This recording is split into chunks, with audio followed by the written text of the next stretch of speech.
But my first guest tonight was a teenage idol who at the age of 21 earned more than Elvis Presley and whose records outsold even the Beatles.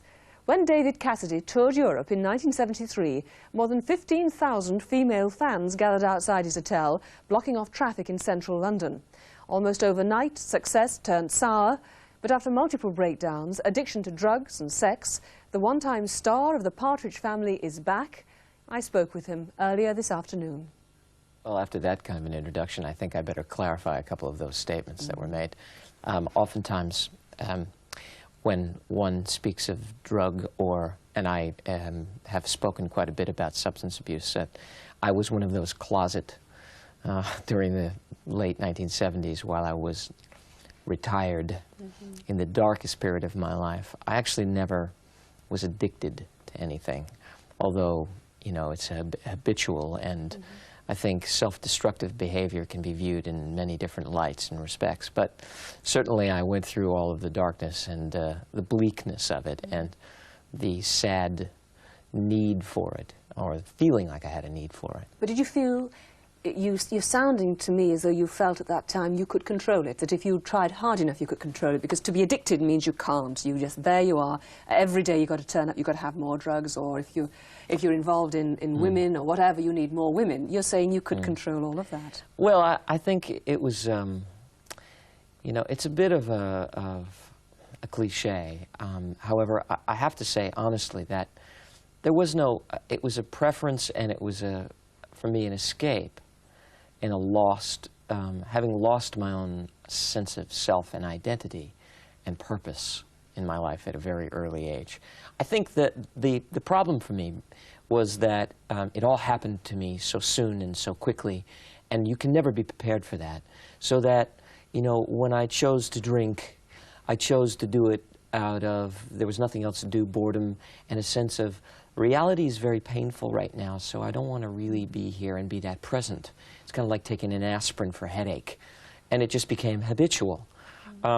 So that it really led, one thing led to another, and it led to just trying to get numb, trying to numb the pain of being here, being this guy, and having your career go down, go in one direction and then take an immediate 180 and feeling out of control like a runaway train. And I think for me, the fact that I never went to AA or CA, in fact, I one day woke up and said, I can't live like this anymore.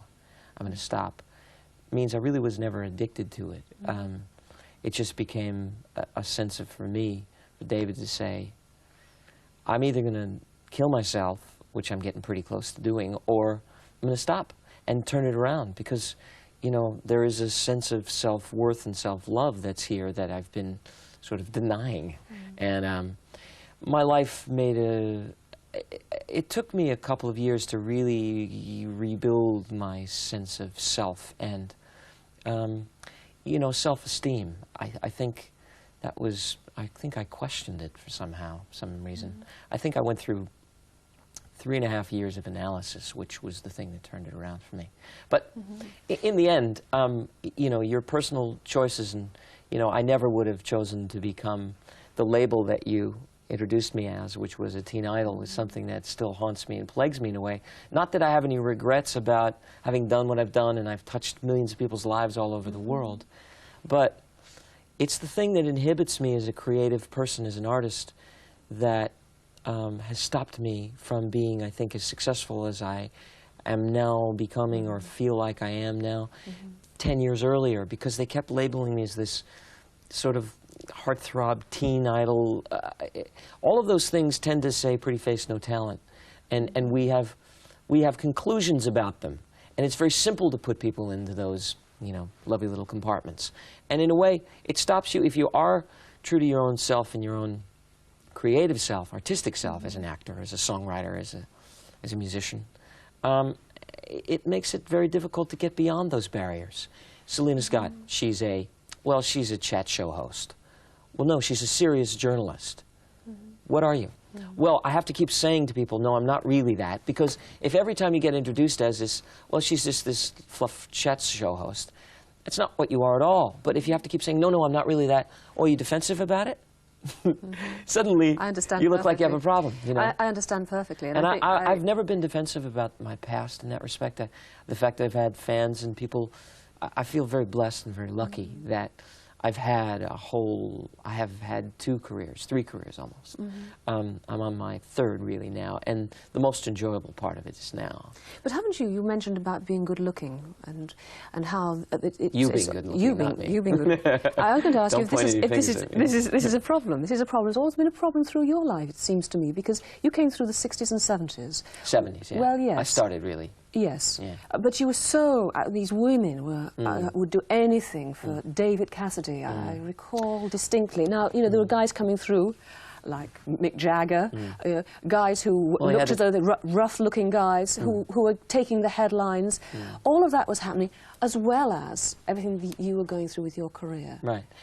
I had a choice at one point when I was playing these stadiums and locked away with living the existence of Elvis and Michael Jackson and the Beatles and very few people on the planet, which was to continue, to carry on, and to become this myth and illusion that I had become with bubblegum cards, lunchboxes, comic books, you know, every possible kind of merchandising in a world that wasn't merchandised at the time. You know, when they weren't selling posters. I played Madison Square Garden the day after James Taylor played it in 1972 or 3, whatever it was.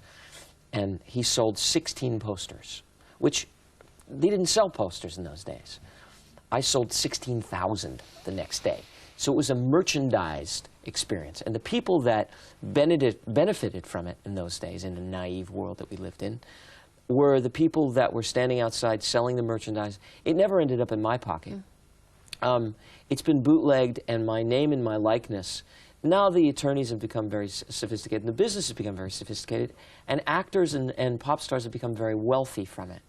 I really got next to nothing for the merchandising. They sold somewhere in the vicinity of $500 million worth of merchandising. I think I got a check for $15,000 for the whole thing. And you didn't know them? I mean, you... No one knew. But you had your dad around, surely. You had your you had people around who knew about these things? No. No one was around? My father was a very credible actor and had never sold a record. He'd never sold, no one had ever bought a poster of him. No one knew about it. We forget because in the 70s, until the mid-70s, when it really started to get, the end of the 70s, when it really started to get cranked up, it was still a quaint little artist business. It was, you know, artists ran record companies. It became a marketing and a merchandising business, and they understood, and they sell records much better now. Any artist that was around then will tell you it's not anywhere near as much fun. However, when you get robbed of your own identity and you have no control over them making up naff dresses and, you know, crap, really, that I was really resentful, not for being ripped off myself, but for ripping the fans off for selling them junk, you know. And I thought, if you're going to represent me, just give them good stuff. Sell them good things, something that represents who I am, as opposed to this, you know, made-up, built-up, you know, it was a naive world that we lived in, far more naive than we are now. The audience is much more sophisticated, and in a way, those kinds of fan mania, where it's hysteria, is no longer, because fans and the audience is so much more sophisticated. We live in this global world with, here in NBC Super Channel. In London, I used to come here and, you know, you couldn't get a shower, let alone see something from America, an American newspaper. So it's much more of a global world that we live in now. We're so much more connected, and consequently, because of communication, we're so much more sophisticated that those kinds of things will never happen. You know, they destroyed 6 limousines when I played in New York. I mean, to say things like that. Who destroyed it? Fans. They turned them over. They flipped them over. That kind of hysteria. You know, they're doing this Beatle anthology now, and I looked at it, and someone said to me, he said, you know, there's probably 5 people on the planet that understand it. Those guys, 3 of them, and you, and maybe 1 other person that would understand that kind of madness. And that's really what drove me away from it, because I couldn't walk down the street. I couldn't have a real normal life, and people could no longer, when I would meet them, they would assume that I was all of that stuff that they had read about me, and in a way, it was all fabricated to sell that imagery which was making so many people so much money, except me. Wait, so you weren't interested in money because you're a clever boy, a clever man. You must have known at that stage I that all this was happening. All these women out there meant money. I never honestly then. never thought of it. No. So I've always been driven by the work and the art. Honestly, and it just sounds. I was driven by my love for. I come from an actor's family, you know, totally unsophisticated when it came to business. I became the first person to ever enter college, you know, in my family. It's not really good when it comes to business, since no one in my family knew what they were doing. They had no concept about money, and it was never something that was spoken about. Like when you grow up, you're going to become good at something. It's not you're going to become rich. You're going to become famous. That wasn't my intent at all. My father was a great example. He had great work ethic and taught me a lot. And he did 37 Broadway shows, and he was the actor's actor. He worked all the time. And his influence on me was that you have the talent, and talent will survive. He said this to me when I was at the peak of my fame. I played White City Stadium here in London, and I was on this stadium tour, the last tour I did. And he took me aside before I went on. He said, I want to tell you something. When you end this, and you're going to end it, you're going to walk away from it, it's going to get very chilly for you. It's going to be very difficult for you. But I want you to remember this always. And it's funny how, you know, very few things he said to me really stuck with me. But I knew this was an important one. He said, talent will survive. And that's the only commodity people will care about. 10 years from now, 20 years from now. In the end, let them say what they will about you. And it's difficult being compared to it, because people oftentimes say to me, well, don't you wish you had it like you used to, and, you know, everywhere you went? No, I really don't. It was great to have had that kind of impact. You know, artists, we always want the attention. But the work that I get to do now, being in Blood Brothers over the last couple of years, and getting acknowledged for my talent as a songwriter, as a singer, as an entertainer, as an actor, is so much more gratifying for me now. My life is so much richer now that I have control over it. You know, I think that for me, the definitive moment is when I did walk away from it and said, I'm going to choose this path. Okay, it's a more difficult path, but the other way was just it was a sense of being in a vacuum, and feeling lost, feeling empty, and having no one to share it with. No one to appreciate it. One thing the Beatles had was each other. At least they came from somewhere together and could go, geez, can you believe what's going on? You know, I'd look in the mirror and go, can you imagine what's going on? You know? And in a way, that's the emptiness, the loneliness of doing it by yourself, and what killed Elvis. I'm sure of it. I want to stop you for a minute, because I want to take a break. I want to come back and talk to you some more, because you've said one or two things there that I want to pick up on. First of all, the talent that you've been talking about, and where your talent is now, what you're doing. Because that's very important. Also, your father, and what your father has meant to you through all of this. Because he let you down too, in a way, which I think our viewers might find interesting. I'm talking to David Cassidy. Stay with us. I'll be right back.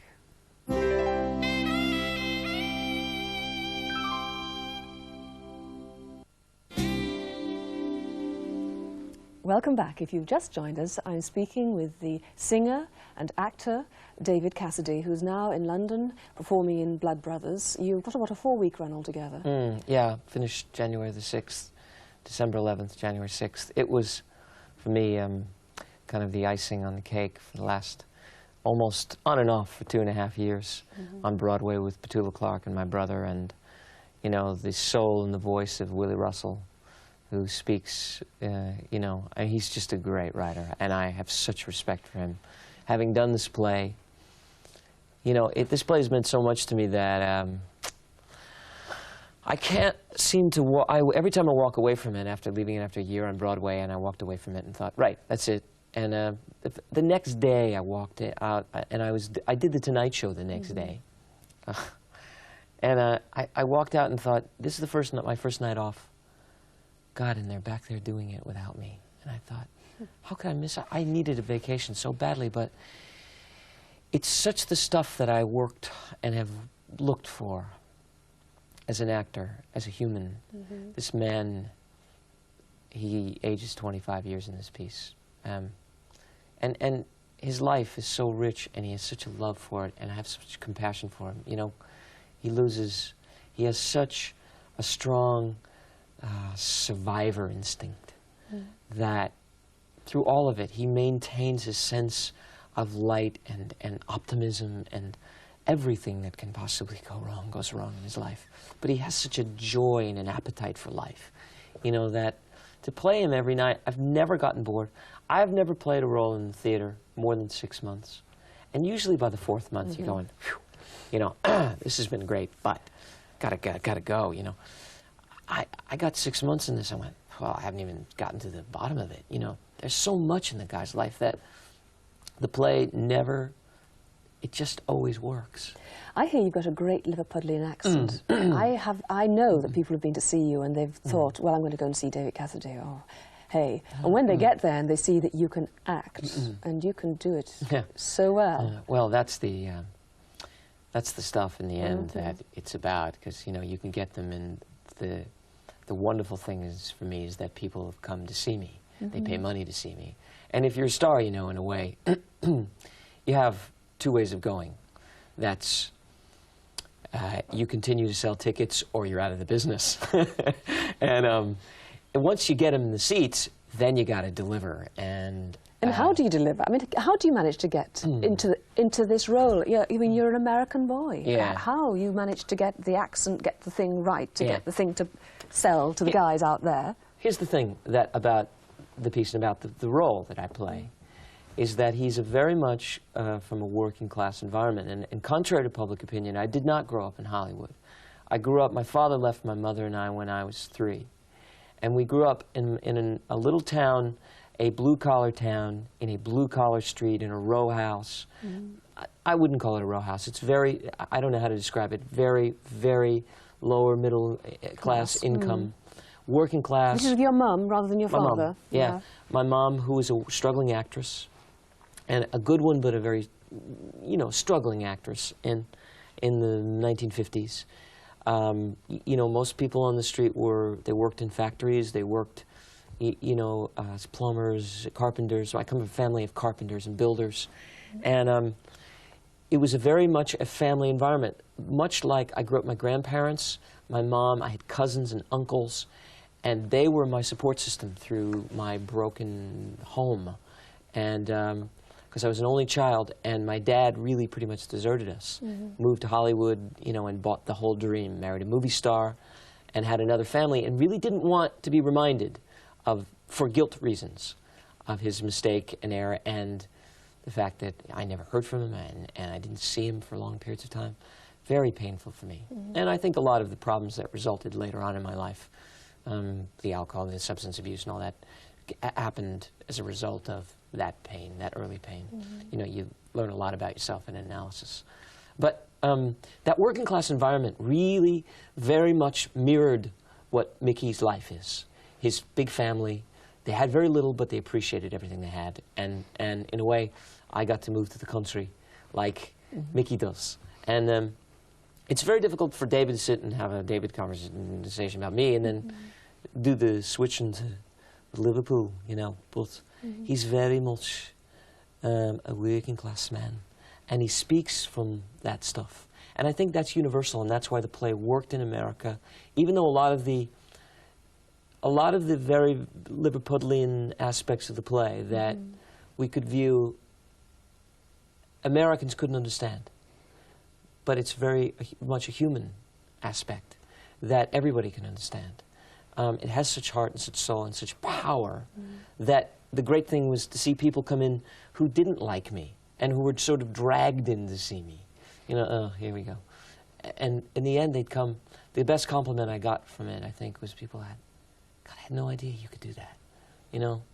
So that's why I continue to do it, because I still love to do it and people's reaction to it. And after you do it and have the, you know, the best of it all, to come here for 4 weeks and get to do it on the British stage, because American actors rarely get to come to here and work, because they take jobs away from British actors, and rightfully so.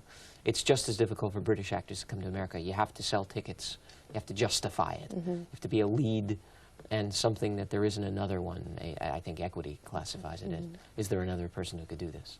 Sorry. I mean, you obviously feel now that your career, if you want to call it that, has A sad excuse for a career? Well, I mean, Is that what you meant? No. I was looking back on your life, thinking of how you describe what's happened to you and where you are now. I suppose we could talk about new beginnings. Yeah. But I mean, I wouldn't say it is a career. I would say it is just you. It's you learning a different craft, maybe, but something that you're enjoying doing. But what I wanted to say to you, what I wanted to ask you about, was your father and this idea that he had, that you had such talent and supported you through. He must have supported you when you were going through a pretty tough period, but then he deserted you, didn't he? Well, actually, he didn't support me. He would come and he was very resentful of the fame and success I had. He would, on one hand, try and I heard from people, he would talk me up to people. When he was around me, he was jealous, and it was his own wounds, emotional wounds, that he never achieved the kind of fame and success I did. And in a way, he had all of the kudos and laurels that, as an actor, but no one knew who he was, really. He was never a big star, and that eluded him, frustrated him, because he had such incredible talent. He could write, he could paint, he could sculpt. He had such humor, he had wit, he had a voice as a singer.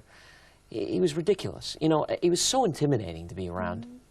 The talent and the charisma that he had. I meet people today, you know, I meet people who are baggage handlers at the airport, elevator operators. He treated everybody the same way. Actors. He treated everyone as if they were important to him and special to him. And I learned a lot about how to conduct myself with people, because I mean, he was a great influence to me. I revered him. I loved him. What I really wanted most in the world, like most boys do with their father, is to have him put his arm around me and say, you know what, you're great. I love you. And I'm really proud of you. But he really could never do that. So it was always this longing to have him go, look at me, Dad, aren't I doing well, aren't I doing well? And he'd go, yeah, well, next time I'm sure you'd be a lot better. And I would walk away going, I was so intimidated by it. Yeah, but he was fighting with his sexuality as well, wasn't he? I think it wasn't just that. No, I think you know, I hear speculation as a about man. it. I think that may have been the case. I've read things about him. I've never met anyone who said to me, I knew your father in a different way. But I have no problem with that. You know, with anybody's choice of their own sexuality, I think it's... But your dad, you know... No, I don't. I don't have a problem. Not at all. I wanted him to be happy. I wanted, you know, when you care and love someone, you love them unconditionally. Like, all I really wanted him to do was find peace in his life. My father had a nervous breakdown about 1.5 years before he died. I didn't speak to my dad the last 9 months of his life. I was in a hell of my own. He iced everybody out of his life, his brother, his sister. You know, he saw, if you didn't see the world according to him, you couldn't be in his life. I actually can remember this, and I promise it's true. When he was having a nervous breakdown, no one quite understood it, what was going on, but I'm in the midst of, I've just retired, just left it, and trying to find a sense of my own self, who I am. We go out to lunch together at one of his restaurants, you know, my dad's restaurants. He's got an ascot on. I show up in jeans, you know, and torn T-shirt. It's like 1975. And, you know, big collar, the whole thing.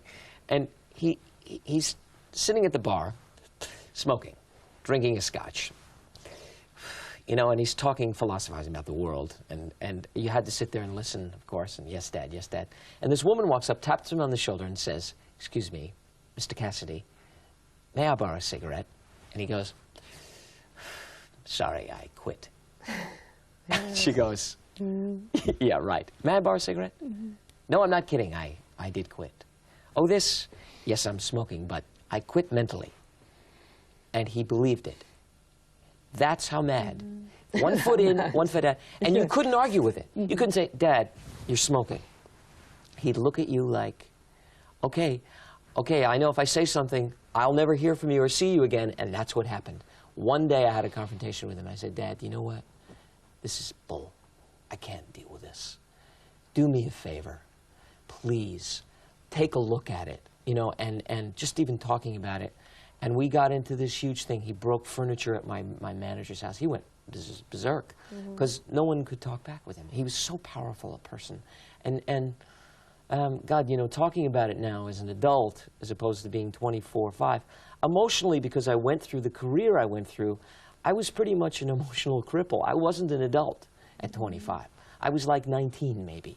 But I regret not being big enough to say, you know, Dad, life is that fast.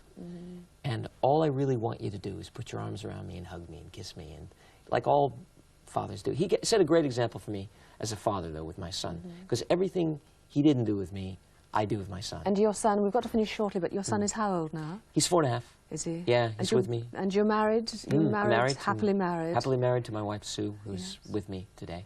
And the next thing, songwriting, more acting? I'm in the midst of doing an album right now. I'm going back to America. I've got a film to do after I finish the album. Then I'm going to go on tour.